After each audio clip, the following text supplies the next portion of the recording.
Yeah, I started. Wave to the camera. Alright, thank you. In any free society, laws should exist to ensure the freedom and safety of its people. The key word in that sentence is should. Unfortunately, laws are often created so that one part of a population can enforce its view of morality on another. Think prohibition in the 1920s, or more recently, the struggle to get gay marriage legalized. Well, there's a new battle being waged against this country's moral tyranny, and it's the battle to legalize prostitution. Today, I'll be informing you how legalization makes this country richer, safer, and freer, and why all sensible people like yourselves should support it. First off, what most people don't seem to get about prohibition is that it really never works. When the consumption of alcohol was banned in the 1920s, people didn't just stop drinking. All that happened was an illegal market was created for the sale of alcohol, one that was dominated by criminal organizations that brought violence wherever they went. As stated best by Mark Asbridge and Swarno Wersingay in the British Journal of Addiction, prohibition not only generates competition for control of new markets, but increases the chances that disputes over the market will be settled by violent means. This, is basically what happened with Al Capone in Chicago in the 1920s. That's how he was able to become so prominent. Similarly, the prohibition on abortion has proved equally ineffective. When women's access to abortion is limited or outright banned, they often turn to unsafe methods of termination, like back alley abortions, that often endanger their lives.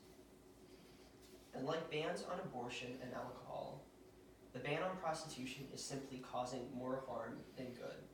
According to Louise Cahill of the British Journal of Nursing, there is credible evidence that the legalization of prostitution could greatly reduce the spread of HIV and other STDs, as well as sexual violence amongst sex workers. And this is only logical. Sex workers are afraid to come forward to law enforcement if they were sexually assaulted because they fear repercussions for the fact that they were committing a crime while the sexual assault happened. And they're afraid to get tested for STDs because of the stigma surrounding the profession. Legalization could solve both of these issues. Sex workers would no longer fear jail time for coming forward with claims of assault, and there would be less stigma surrounding their profession, as it has been legally recognized. In fact, a study published in The Lancet, one of the world's oldest and most prestigious medical journals, found that the full decriminalization or legalization of prostitution could reduce new HIV transmissions by 46%. That's a startling number, and it makes you wonder who really has the moral high ground on this issue.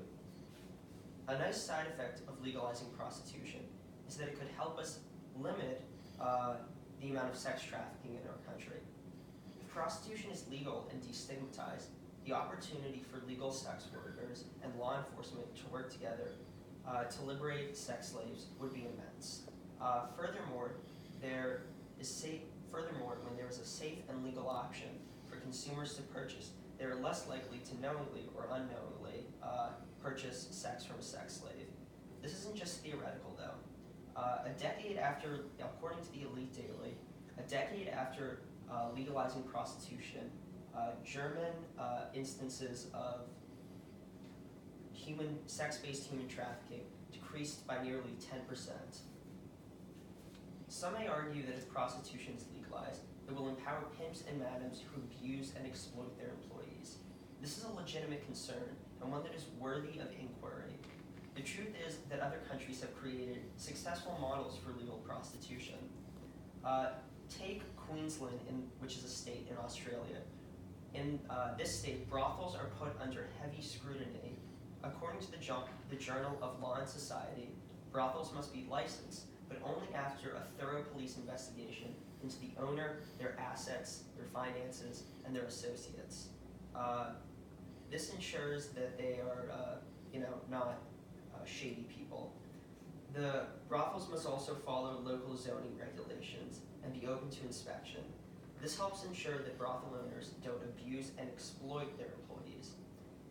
If sex workers are not part of a licensed brothel, then they must work as independent contractors. This makes pimping illegal. However, sex workers are allowed to have paid security guards. This is system that has proven effective in Queensland and could work very well in the United States. Legalizing prostitution is also a decision that makes economic sense. According to the Elite Daily, state and local governments could collect substantial tax revenue from brothels and independent sex workers. But because prostitution is illegal in most of the country, the government does not collect any tax revenue from it. In fact, the government spends a large amount of money and resources trying to crack down on prostitution. According to the Los Angeles Times, police spend about $2,000 per prostitute they arrest, amounting to almost $120 million a year nationwide. Meanwhile, the city of Atlanta's illegal prostitution market is worth almost $15 million on its own. Instead of the government wasting money fighting a victimless crime, they could be making money off of a legitimate profession. With this money, the police could use their time and resources to crack down on real crimes with real victims. Prostitution is extremely stigmatized, as we've already discussed. But if it were to be legalized in the future, that might not always be the case. Someday, being a sex worker could be seen as a perfectly legitimate form of employment, and it could be the key to providing a job to those who otherwise wouldn't have one. And even for those who could find work elsewhere, they might find a higher paying job as a sex worker. This opens the door for unions and labor rights for sex workers, maybe even legislation guaranteeing a minimum wage. Ultimately, all things that will improve the lives of sex workers and allow them to put money back into the economy. Possibly the most important reason to support legalization, though, is because it's a matter of personal liberty. Under the current laws in the United States, the government has the power to tell nearly 1 million people, the number of sex workers in the United States, mostly women, what they can and cannot do with their bodies. People should be pro-legalization because if two consenting adults make a decision that doesn't hurt anyone and doesn't infringe on anyone's rights, then it's nobody's business but those two people.